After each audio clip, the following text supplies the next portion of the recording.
Hey folks, welcome back to the channel.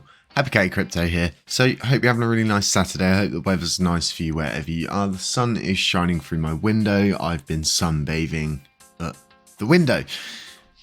So folks, let's talk about all of these kind of proposals that are going up. Let's discuss, what's a safe proposal to vote on, and let's discuss aimless voting, because it seems we've got a lot of people that are aimlessly just, voting yes on things, not understanding actually how the system works and what we can affect and what we can't affect. So let's dive straight into it. Firstly, I believe that both of these proposals have been blindly voted on. I think one of them did pass. Oh no, thank God. Did they both get rejected? I don't think it's going to show up, is it? They're not showing up as passed, so that's really good for me. So what we've now got up, okay, is this proposal. And the person I think behind this has been tagging me in Terra Rebels. I understand that people want to make a statement, but what a lot of people need to sit and understand is, are the correct people not actually speaking to the correct people? Yes, they are. Okay, so why are people not actually allowing this to all pan out? So the way it sits currently is, and we all know this to be true, okay? And it's, with all due respect to these people, how do you expect to impose this burn tax on CXs? You can't. If you could, we would have done it. It would have been done with the on-chain burns. So what people need to do is take a step back and think, hang on a second, there's already plans in place, and the CEXs have already agreed to the same as what every other CEX has agreed. And a lot of them have said they need to gain data before they impose, on all transactions. And that's fair enough. They've got multi-million pound companies.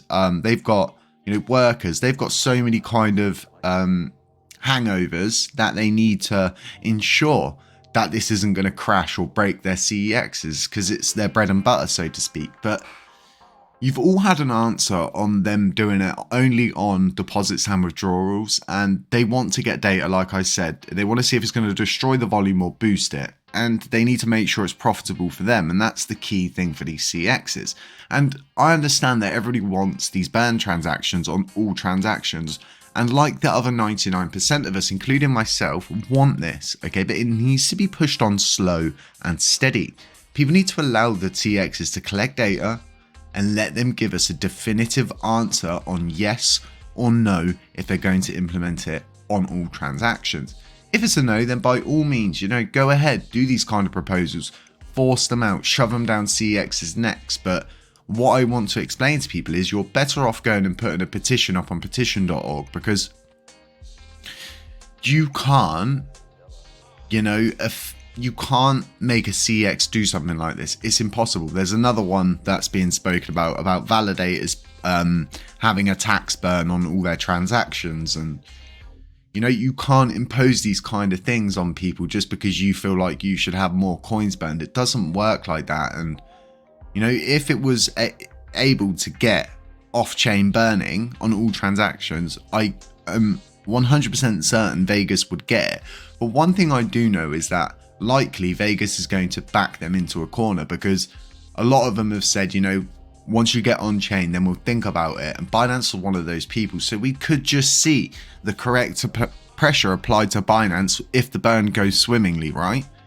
And Vegas say to them, well, you said once it happened on-chain, so what's going on, guys? So I honestly believe that people need to have more faith in the people that are working on the projects and stuff like that. And I myself, I'm working daily, and I was contacting many validators asking them, to actually read through those two proposals for 5 and 10% caps. And there's a lot of aimless voting going on, in my opinion. And, it's normal. Okay, you see these proposals and you think to yourself, wow, this is really good. I'm going to vote for this. This is going to happen. And this is actually a thing that is becoming an issue. People are saying to me, wow, CX is going to have to do it after this proposal goes through. But what, it's a text proposal. Okay, so if we go to governance, for starters, you can't impose a parameter change with the burn tax off chain because we don't have that kind of control. Okay, a text proposal will always need manual implementation. You know, it's like shooting a, you know, spud gun at a turkey in a turkey shoot. It's just, you know, it's not going to work. But everything like this needs manual implementation. It's as simple as that, especially if it's a text proposal. Parameter changes are a little bit different because you can set the sequence of code.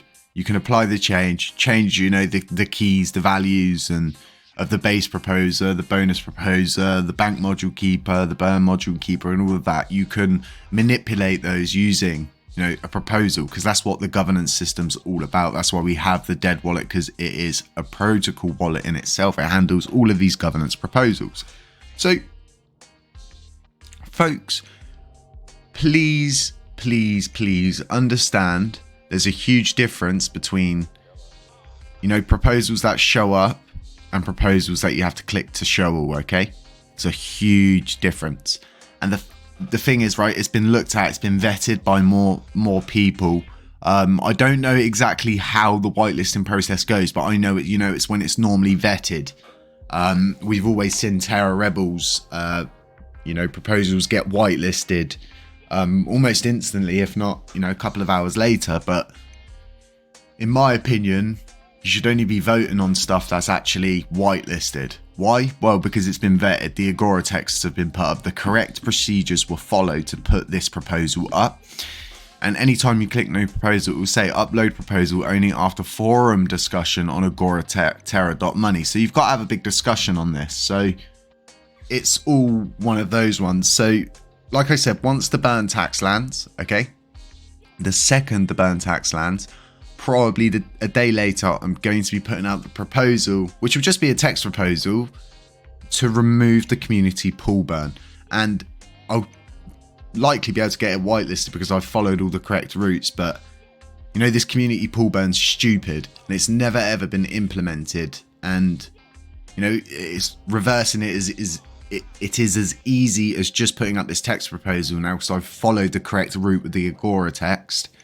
And just putting it up and getting everyone to say, yeah, we're happy for that to not happen. And then we remove the burn tax.